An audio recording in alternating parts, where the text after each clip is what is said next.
Hi hello, എല്ലാവരും സുഖമായിട്ടിരിക്കുന്നു. ഇന്ന് നമ്മളൊരു പുതിയ പാക്കുമായിട്ടാണ് കേട്ടോ വന്നത്. പുതിയ പാക്കൊന്നുമല്ല, എല്ലാവർക്കും അറിയുന്നതൊക്കെ തന്നെയാണ്. എന്നാലും ഞാൻ ഉപയോഗിക്കുന്നത് എങ്ങനെയാണെന്ന് നിങ്ങൾക്ക് ഞാൻ എൻ്റെ മൂക്ക് തലയിൽ യൂസ് ചെയ്യുന്നത് എങ്ങനെയാണെന്ന് നിങ്ങൾക്കൊന്ന് പറഞ്ഞുതരാം.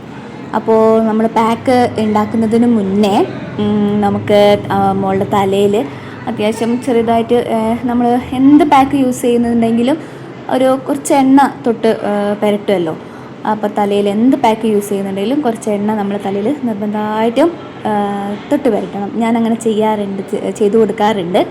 അപ്പോൾ മുടിയുടെ ചിക്കൊക്കെ പോക്കി, മുടിക്ക് നന്നായിട്ട് ചിക്കുണ്ടായിരുന്നു, അത്യാവശ്യം ചിക്കൊക്കെ ഞാൻ പോക്കി കൊടുത്തു. അപ്പോൾ ഞാൻ ഇവിടെ വോയിസ് ഓവർ കൊടുക്കുന്നത് പുറത്തുനിന്നാണ് കേട്ടോ. അതിൻ്റെ ഒരു ചെറിയൊരു ഡിസ്റ്റർബൻസ് ഉണ്ടാവും, ഒന്ന് ക്ഷമിച്ചേക്കണേ. അപ്പോൾ ചിക്കൊക്കെ പോക്കി നന്നായിട്ട് നമ്മുടെ മുടിയുടെ ചിക്കൊക്കെ പോക്കുക.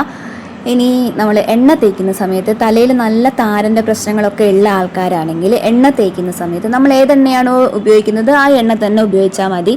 എണ്ണ തേക്കുന്ന സമയത്ത് ഒന്ന് ചൂടാക്കി എടുക്കാൻ നോക്കുക. നേരിട്ട് അടുപ്പിൽ വെച്ച് ചൂടാക്കരുത്. നമ്മൾ ഒന്നെങ്കിൽ വെയിലത്ത് വെച്ചൊന്ന് ചെറുതായിട്ടൊന്ന് ചൂടാക്കി എടുക്കുക, അല്ലെങ്കിൽ അടുപ്പിൻ്റെ സൈഡിൽ വെച്ചിട്ടോ എങ്ങനെയെങ്കിലും നമുക്ക് പറ്റുന്ന രീതിയിൽ ഒന്ന് ചൂടാക്കി എടുത്തിട്ട് എണ്ണ തേച്ച് കൊടുക്കാൻ നോക്കിയാൽ താരൻ്റെ നല്ല വ്യത്യാസമൊക്കെ ഉണ്ടാവും കേട്ടോ. അപ്പോൾ ഞാനിപ്പം ചൂടാക്കുന്നൊന്നുമില്ല, സാധാ നമ്മൾ തേക്കുന്ന എണ്ണ തന്നെയാണ് ഇപ്പോഴും തേച്ച് കൊടുക്കുന്നത്, ചൂടാക്കാണ്ട് തന്നെയാണ് തേക്കുന്നത്. അപ്പോൾ എണ്ണയൊക്കെ തേച്ച് കൊടുക്കുക നന്നായിട്ട് തലയിലേക്ക്.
എണ്ണയൊക്കെ തേച്ച് കഴിഞ്ഞു. ഇനി എന്താ, നമ്മുടെ പാക്ക് ഏതാണെന്ന് അറിയണം അല്ലേ. ഇനി നമ്മളെ തണുപ്പ് കാലമാണ് നമുക്ക് വരാൻ പോകുന്നത്. അപ്പോൾ തണുപ്പ് കാലമാകുമ്പോൾ നമ്മുടെ കൈക്കും കാലിനും ഒക്കെ നമ്മുടെ ദേഹത്തൊക്കെ ഒരു എന്താ പറയുക, ഒരു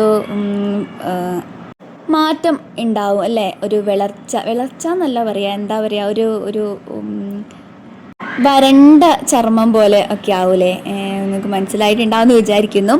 അപ്പോൾ അതുപോലെ തന്നെയാണ് നമ്മുടെ മുടിക്കും. തണുപ്പ് കാലമാകുമ്പം അതിനും ഉണ്ടാവും പ്രശ്നങ്ങളൊക്കെ. അപ്പോൾ നമ്മൾ അതിന് സംരക്ഷിച്ചു കൊടുക്കണം. അപ്പോൾ അതിന് വേണ്ടിയിട്ട് ഞാൻ എൻ്റെ മൂക്ക് ചെയ്ത് കൊടുക്കുന്നത് നമ്മൾ ഉലുവ ഉണ്ടല്ലോ, ഉലുവ തലേ ദിവസം ഞാൻ രാവിലെയാണ് ഇട്ട് കൊടുക്കുന്നത്. വെള്ളത്തിൽ രാവിലെ കുറച്ച് വെള്ളത്തിൽ ഇട്ടിട്ട് അത് നന്നായിട്ടൊരു 2-3 പ്രാവശ്യം കഴുകിയെടുക്കുക. എന്നിട്ട് ഒരു അര ഗ്ലാസ് വെള്ളത്തിൽ ഉലുവ പൊതിർത്ത് വെക്കുക. ഒരു 2-3 സ്പൂൺ ഉലുവ മതിയാകും. ഞാനിപ്പോൾ എടുത്തത് 3 സ്പൂൺ ഉലുവയാണ്. അത് ഒരു അര ഗ്ലാസ് വെള്ളത്തിൽ, ഒരു ഗ്ലാസ്സോ അര ഗ്ലാസ്സോ നമുക്ക് വേണ്ടത്ര വെള്ളത്തിൽ പൊതിർത്ത് വെക്കുക. എന്നിട്ട് പിറ്റേ ദിവസം രാവിലെയാണ് ഞാനിത് ഉപയോഗിക്കുന്നത് കേട്ടോ. അപ്പം പിറ്റേ ദിവസം രാവിലെ ആയിട്ടുണ്ട്. അപ്പോൾ അത് നന്നായിട്ട് ഇതാ കളറൊക്കെ വെള്ളത്തിൻ്റെ കളറൊക്കെ ഒന്ന് മാറി വന്നിട്ടുണ്ട്. ഒരു ലൈറ്റ് യെല്ലോ കളറായിട്ട് വന്നിട്ടുണ്ട്. ഇതിനി നമുക്ക് മിക്സിയിൽ അടിക്കുകയോ അങ്ങനെ ഒന്നും വേണ്ട. നമ്മുടെ കൈ കൊണ്ട് ഒന്ന് നന്നായിട്ട് ഒന്ന് ഞരണ്ടി എടുക്കുക. നന്നായിട്ട് ഇങ്ങനെ നല്ലോണം ഞരണ്ടി അതിൻ്റെ സത്തൊക്കെ നമ്മുടെ കയ്യിൽ തന്നെ വരുന്ന രീതിയിൽ ഞരണ്ടി എടുക്കുക. അപ്പോൾ തന്നെ നമുക്കതിൻ്റെ ഒരു വെള്ളത്തിന് നല്ലൊരു മാറ്റം വരും. ഒരു കൊഴുത്ത വെള്ളം പോലെ ആയിട്ട് മാറും.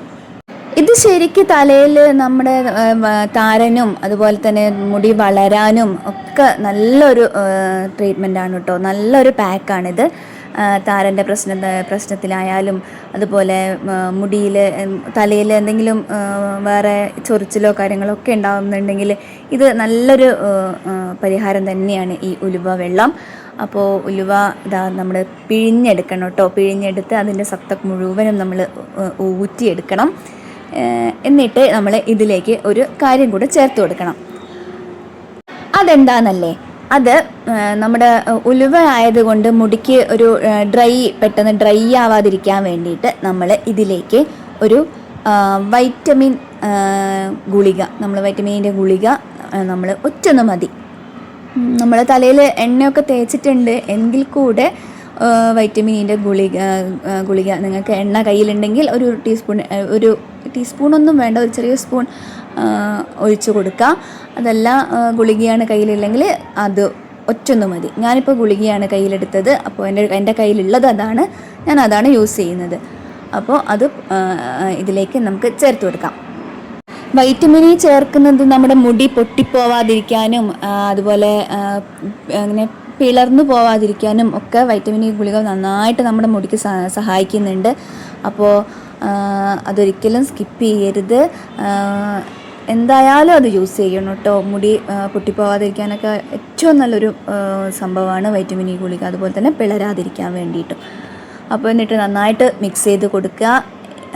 ഇനി നമുക്കിത് തലയിലേക്ക് തേച്ച് കൊടുക്കാം. ഇത്ര മാത്രമേ ഉള്ളൂ നമ്മുടെ പാക്ക്.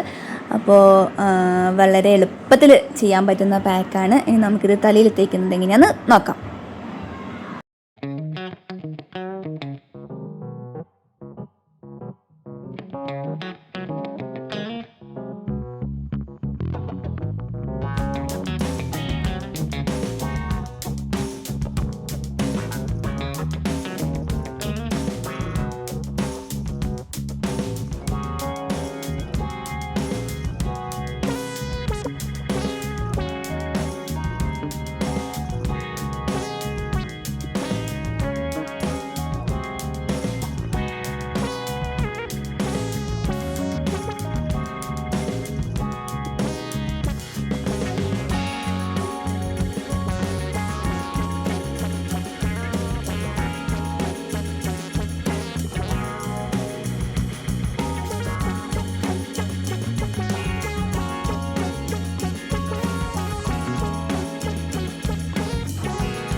നമ്മൾ ഇത് മുടിയിലേക്ക് അധികം തേച്ച് കൊടുക്കണമെന്നില്ല. നമ്മൾ തലയോട്ടിയിൽ മാത്രം, സ്കാൽപ്പിൽ മാത്രം തേച്ച് കൊടുത്താൽ മതി. നന്നായിട്ട് തേച്ച് കൊടുക്കുക, എല്ലാ സ്ഥലത്തും എത്തുന്ന രീതിയിൽ. താരനൊക്കെ എവിടെയാണ് നമുക്ക് അധികം വരുന്നത് എന്നൊക്കെ നോക്കിയിട്ട്, നമുക്കറിയാമല്ലോ ഓരോരുത്തരുടെ തലയിൽ നമ്മുടെ താരനൊക്കെ എവിടെയാണ് അധികം ഉണ്ടാവുക എന്നുള്ളത്. അതൊക്കെ നോക്കിയിട്ട് അവിടെയൊക്കെ നന്നായിട്ട് തേച്ച് കൊടുക്കുക, നന്നായിട്ടൊരു മസാജും ചെയ്ത് കൊടുക്കുക. അപ്പോൾ ഞാൻ സെക്ഷനാക്കി എടുത്തിട്ട് തന്നെ തേക്കാൻ പറ്റുന്നവർക്ക് അങ്ങനെ തേച്ച് കൊടുക്കാം കേട്ടോ. അപ്പോൾ ഞാനിത് നന്നായിട്ട് തേച്ച് കൊടുക്കുന്നുണ്ട്.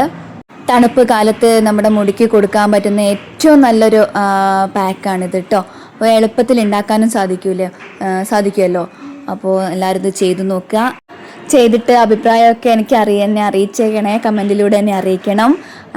അപ്പോൾ എന്തെങ്കിലും സംശയം ഉണ്ടെങ്കിൽ എന്നോട് കമൻറ്റിലൂടെ ചോദിച്ചാൽ മതി കേട്ടോ, ഞാൻ പറഞ്ഞു തരാം. അപ്പോൾ എല്ലാവരും ചെയ്ത് നോക്കുക. നമ്മുടെ മുടിക്ക് ഏറ്റവും നല്ലൊരു സംഭവമാണ്.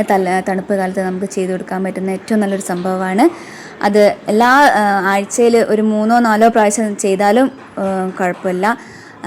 അപ്പോൾ എല്ലാവരും ചെയ്ത് നോക്കി അഭിപ്രായം അറിയിക്കുക. മറ്റൊരു വീഡിയോ ആയിട്ട് കാണുന്നത് വരേക്കും ടാറ്റാ ബൈ ബൈ. എല്ലാവരും ഒന്ന് സപ്പോർട്ട് ചെയ്തേക്കണേ, ലൈക്ക് ചെയ്യണേ.